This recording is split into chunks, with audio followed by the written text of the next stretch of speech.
The Road Not Taken by Robert Frost. Two roads diverged in a yellow wood, and sorry I could not travel both and be one traveler. Long I stood and looked down one as far as I could to where it bent in the undergrowth.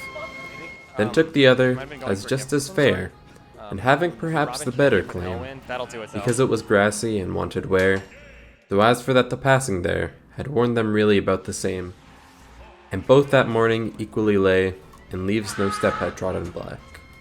Oh, I kept the first for another day, yet knowing how way leads on to way, I doubted if I should ever come back. I shall be telling this with a sigh, somewhere ages and ages hence. Two roads diverged in the wood, and I took the one less traveled by, and that has made all the difference. Hope is the thing with feathers, by Emily Dickinson. Hope is the thing with feathers, that perches in the soul, and sings the tune without the words, and never stops at all. And sweetest in the gale is heard, and sore must be the storm, that could abash the loyal bird, that kept so many warm. I've heard it in the chillest land, and on the strangest sea, yet never in extremity it asked a crumb of me. The Raven, by Edgar Allan Poe. Once upon a midnight dreary, while I pondered, weak and weary, over many a quaint and curious volume of forgotten lore, while I nodded, merely napping, suddenly there came a tapping, as of someone gently rapping at my chamber door. "'Tis some visitor," I muttered, tapping at my chamber door. Only this, and nothing more. Ah, distinctly I remember it was in the bleak December, and each separate dying ember wrought its ghost upon the floor. Eagerly I wished the morrow. Vainly I had sought to borrow from my books surcease of sorrow, sorrow for the lost Lenore, the rare and radiant maiden whom the angels named Lenore, nameless here forevermore. And the silken, sad, uncertain rustling of each purple curtain thrilled me, filled me with fantastic terrors never felt before, so that now, to still the beating of my heart, I stood repeating, "'Tis some visitor entreating entrance at my chamber door, some late visitor entreating entrance at my chamber door. This it is, and nothing more." Presently my soul grew stronger, hesitating then no longer.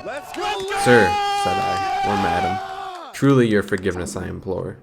But the fact is, I was napping, and so gently you came rapping, and so faintly you came tapping at my chamber door, that I scarce was sure I heard you. Here I opened wide the door, darkness there, and nothing more. Deep into that darkness peering, long I stood there wondering, fearing, doubting, dreaming dreams no mortal ever dared to dream before.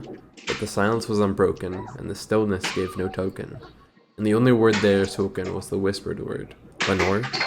This I whispered, and an echo murmured back the word, 'Lenore!' Merely this, and nothing more.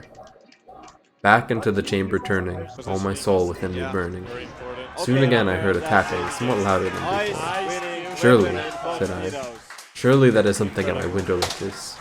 Let me see, then, what thereat is, and this mystery explore. Let my heart be still a moment, and this mystery explore. 'Tis the wind, and nothing more.' Open here I flung the shutter, when, with many a flirt and flutter, in there stepped a stately raven of the saintly days of yore. Not the least obeisance made he, not a minute stopped or stayed he, but, with mien of lord or lady, perched above my chamber door, perched upon a bust of Pallas just above my chamber door, perched and sat and nothing more. Then this ebony bird beguiling my sad fancy into smiling, by the grave and stern decorum of the countenance it wore. Though thy crest be shorn and chafed, thou, I said, art sure no craven, ghastly grim and ancient raven wandering from thy nightly shore. Tell me what thy lordly name is on thy night's Plutonian shore. Quoth the raven, nevermore. Much I marveled this ungainly fowl to hear discourse so plainly, though its answered little meaning, little relevancy bore.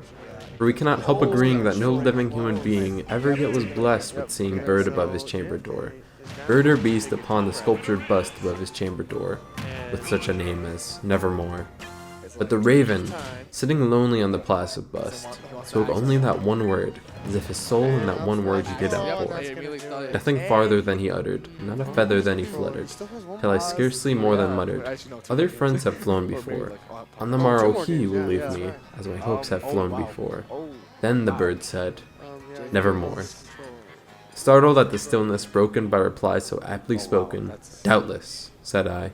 What it utters is its only stock and store, caught from some unhappy master, whom what merciful disaster followed fast and followed faster, till his songs one burden bore, till the dirges of his hope that melancholy burden bore, of never, nevermore. But the raven still beguiling all my fancy into smiling. Straight I wheeled the cushioned seat in front of bird, and bust and door. Then, upon the velvet sinking, I betook myself to linking fancy unto fancy, thinking what this ominous bird of yore, with this grim, ungainly, ghastly, gaunt, and ominous bird of yore, meant in croaking nevermore. This I sat engaged in guessing, but no syllable expressing, to the fowl whose fiery eyes now burned into my bosom's core.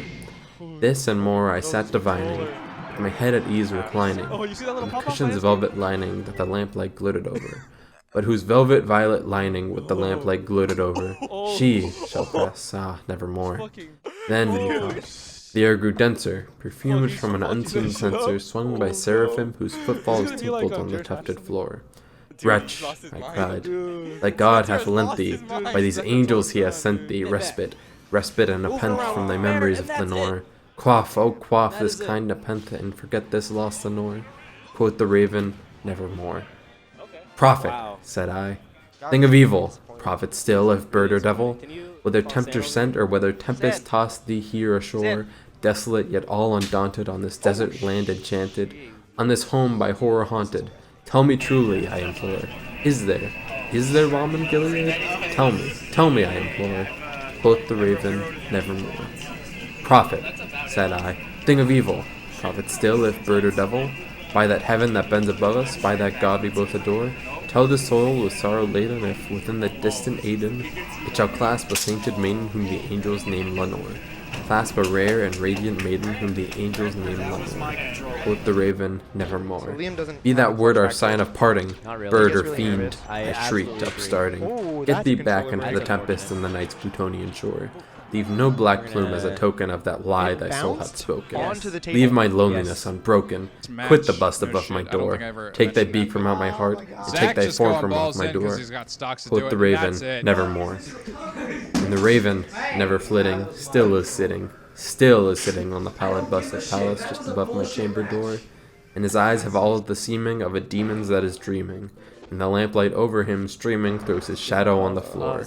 And my soul from out that shadow that lies floating on the floor shall be lifted nevermore.